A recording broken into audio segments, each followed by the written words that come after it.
Certainly. Here's section 1 of the script with a minimum of 760 words, following your outline, in high quality, direct narration dialogue style, avoiding repetition or fluff. I still remember the way Ethan laughed that morning, low and effortless, like nothing in the world could touch him. He was sitting on the living room floor with Becca, their knees brushing, sharing a joke over some card game. His eyes flicked up, and for the briefest moment, they met mine. I smiled politely and walked past, pretending I hadn't noticed how broad his shoulders had become or how deep his voice had grown. He wasn't a boy anymore. I busied myself in the kitchen, hands trembling slightly as I unpacked the groceries. I told myself it was just surprise. He'd only been back for a few days after college, and I wasn't used to seeing him like this, so adult. Still, it felt wrong to notice. He had been mine to raise. Mine to protect. I met Ethan when he was 12. He came to us after 2 foster homes and a juvenile record. I remember his first night. He didn't speak, just stared at the ceiling like he was somewhere else. It took him months to smile. A year to trust me. But he did, eventually. We bonded over late-night talks, burnt cookies, and the way he'd always wait up for me when Mark worked late. Back then, I gave him everything. Time. Attention. Encouragement. Mark did his part, at first. But slowly, he faded into the background. His career in finance took center stage, and our conversations dwindled to logistics. Dinners turned to takeout. Sex, rare as it was, became mechanical. Sometimes I'd dress up just to see if he noticed. He never did. Last night, I lit a candle by the bed. He walked in, glanced at his phone, and said he was too tired. I lay awake long after he began to snore, my body aching for more than just touch. It ached to feel seen. I hadn't been seen in years. This morning, I thought about that when Ethan followed me into the kitchen. He carried 2 grocery bags I hadn't noticed I dropped. "You always carry too much," he said, grinning. I laughed. It came too quickly, and I saw his eyebrows lift slightly, like he'd caught it too. As he handed me a bag, our fingers touched, barely. My pulse jumped. I didn't flinch, but I didn't pull away either. He stood a little too close. Not enough to alarm. Just enough to notice. I told myself to step back. I didn't. He opened the fridge and asked if I still made that lemon pie he loved. I nodded, heart thudding. "Only for special occasions," I said. He turned then, and something passed across his face. "Feels like one," he murmured. He left before I could respond, leaving behind the faintest trail of aftershave and something harder to name. I leaned against the counter, staring at my reflection in the dark microwave screen. What was that? Just conversation? A misread moment? Or something beginning? The house was quiet after he left with Becca. I walked down the hallway and paused by the bookshelf.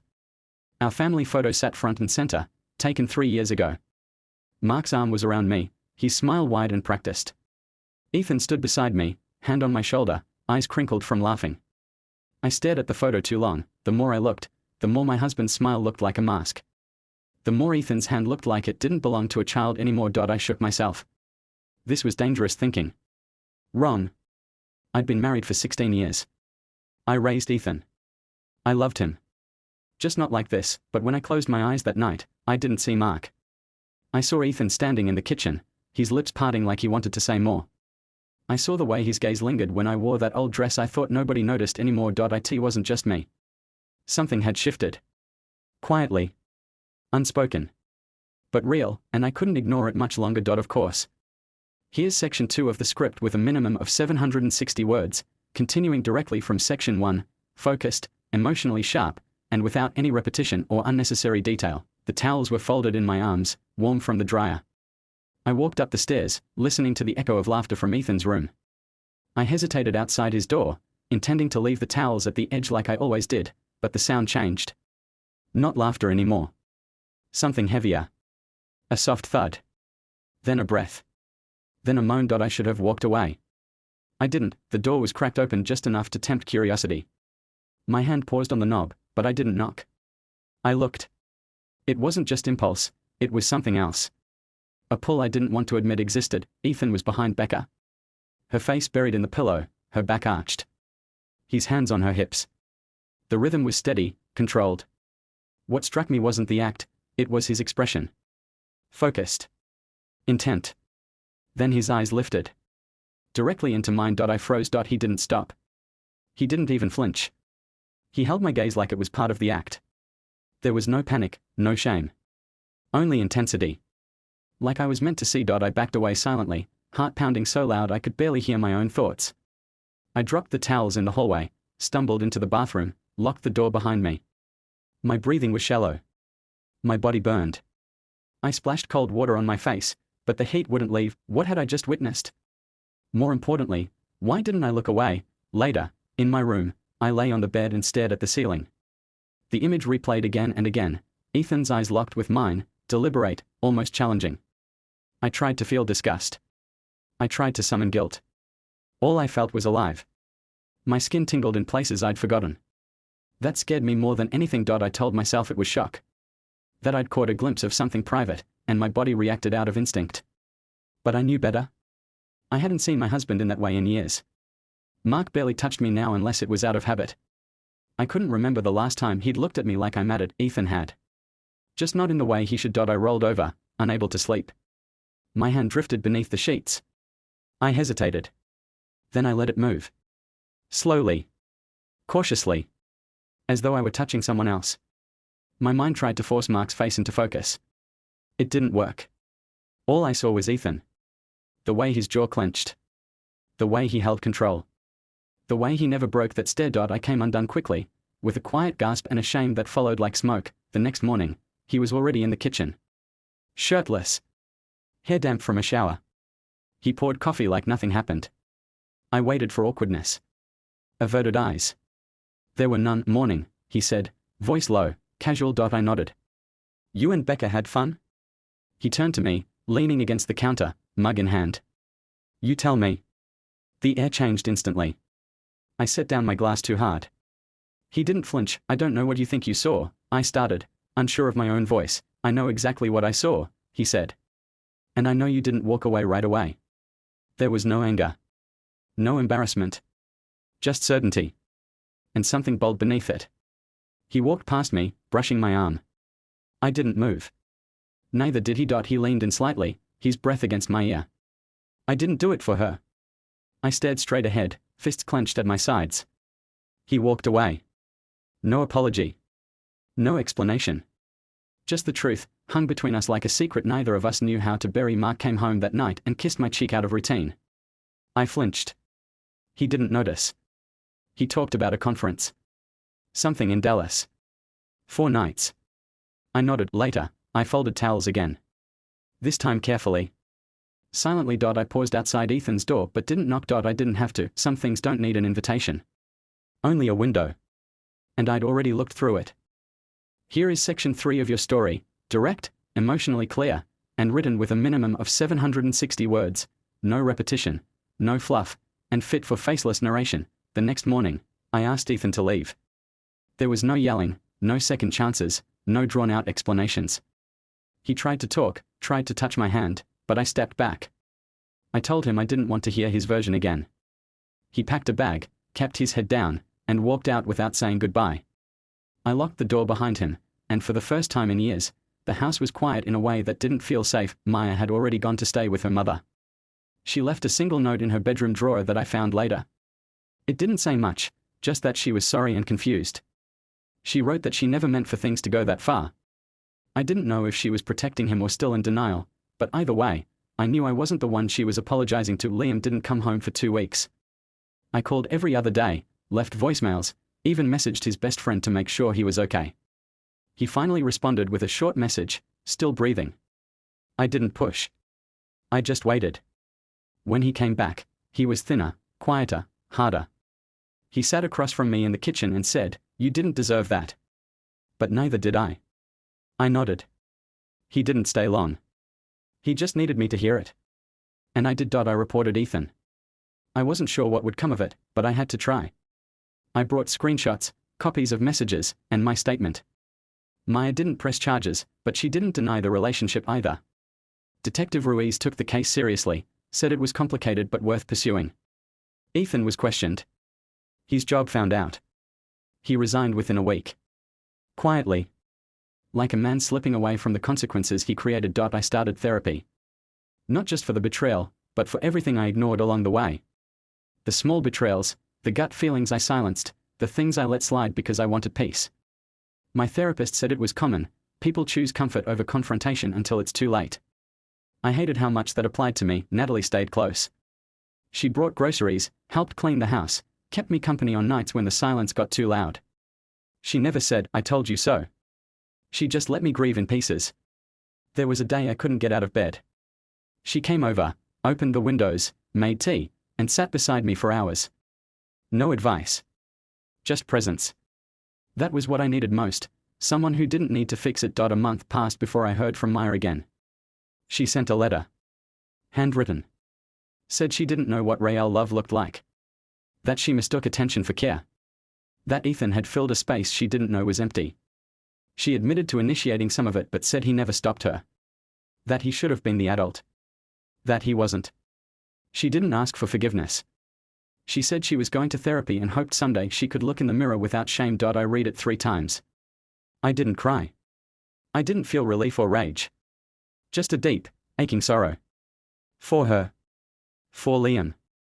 For what this house became under my watch. I kept the letter. Not as a reminder of what happened, but of what I survived. Liam eventually came back home, slowly. He didn't talk much, but his presence was steady. We started having coffee in the mornings again. Short conversations, but they mattered. He told me he was applying for jobs. Trying to move forward. I told him I was proud of him. He nodded, then paused, and said, "I'm proud of you too, Mom." I didn't know how much I needed to hear that until he said it. Some days are harder than others. Some mornings I wake up and still expect Ethan to walk through the door. Grief doesn't follow logic. It comes in waves, unexpected, sharp, and often silent. But every day I choose not to look away from the truth. I choose not to rewrite what happened. That's the only way healing has made sense to me. People talk about infidelity like it's a private wound, but what happened here destroyed more than a marriage. It fractured trust between parents and children, between siblings, between versions of ourselves we once believed in. That kind of damage doesn't get cleaned up with time. It needs truth. Brutal, uncomfortable truth. I no longer wait for apologies. I no longer search for closure from people who broke me. I find it in my own choices now. In knowing I didn't stay quiet. In knowing I protected what I could, even if it was too late for some things. We live differently now. Smaller, quieter, but more honest. Liam and I don't pretend everything's fine. We just keep going. Together. And that's more than I thought I'd have when everything fell apart. Some betrayals burn your house down. But sometimes, the ashes are where you finally learn to breathe again. Here is section 4 of your story, direct, emotionally grounded, and written with a minimum of 760 words, continuing the narrative with no repetition, fluff, or filler. It's been a year since Ethan left. People ask how I'm doing, and I've learned to say I'm okay without flinching. The truth is more layered. I've rebuilt parts of my life, but there are scars that don't show. Trust, once broken in that way, doesn't heal neatly. It reshapes everything: how you love, how you listen to your instincts, how you walk into new rooms. I sold the house 6 months after everything collapsed. Too many ghosts. Every corner reminded me of a moment I misread. A smile that hid something else. A silence that was actually screaming. Liam agreed with the move. We both needed a new space, even if we couldn't start over emotionally. We found a small apartment, just 2 bedrooms, nothing fancy. But it was ours. Clean slate, clean walls, no memories pressing in from all sides. Liam has changed. He still doesn't talk about Ethan. Not directly. But he's calmer. More focused. He works now, full-time, and he's saving for school again. He told me the other night that he doesn't want what happened to define his life. That he refuses to let Ethan's mistake become his burden.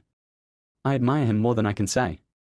There were moments I feared I'd lost him forever to the bitterness, but he's stronger than I gave him credit for. He faced something no one should ever have to, and he came out the other side clearer, sharper. I've changed, too. I don't ignore my gut anymore. I ask questions. I don't let politeness silence my instincts. If something feels off, I sit with it, I examine it. I don't run from it. There's a kind of power in that, knowing you won't betray yourself just to keep peace. I used to think love meant trust by default. Now I know better. Real love earns trust daily. It doesn't hide behind secrets or manipulate silence. I see a therapist weekly. She doesn't ask me to forget. She asks me to see the full picture without blaming myself for not connecting it sooner. Healing hasn't been about erasing Ethan from my past. It's been about removing the shame I carried for letting him in. For believing in him. For thinking I could build something real with someone who wasn't honest from the start. She reminds me that self-forgiveness is harder than forgiving others, and she's right. Maya hasn't reached out again since her letter. I haven't tried to find her. Some things are better left in the past, especially when reopening them could undo what little peace has been earned. I hope she's healing, wherever she is. I hope she learns to see herself beyond what Ethan pulled her into. But I can't be part of her process. Not now. Maybe not ever. As for Ethan, the last I heard, he moved out of state. His name came up once in a call from a mutual acquaintance, someone who didn't know the full story. I didn't ask for details. I don't need to know where he is, what he's doing, or who he's with. I don't need to carry any part of his life anymore. He made choices that ended the chapter he was part of. That's all that matters now. I've started to write again. Just journals, mostly. Pages filled with small thoughts, quiet moments, pieces of myself I'm still learning to gather. Writing helps. It's the one space where I never feel like I have to explain or apologize.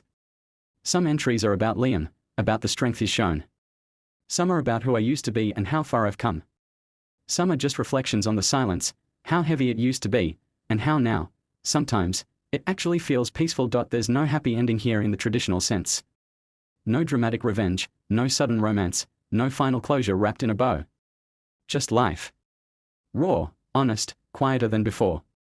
I live each day more awake. More aware. Not afraid, but alert. That's what surviving betrayal does. It teaches you to stop sleeping through your own life, and yet, I'm not bitter. That surprises me most of all. I thought I would be. I thought I'd carry resentment like armor. But what I carry now is clarity. I know who I am. I know what I deserve. And I know that even in the darkest moment, I didn't abandon myself. Every day I wake up and choose to keep going. Not because I'm strong, but because I have no desire to live frozen in the moment he broke our family. I've moved forward, not perfectly, not painlessly, but truthfully. And that's the life I'm building now. Not defined by what was lost, but by what I found in its place. Me.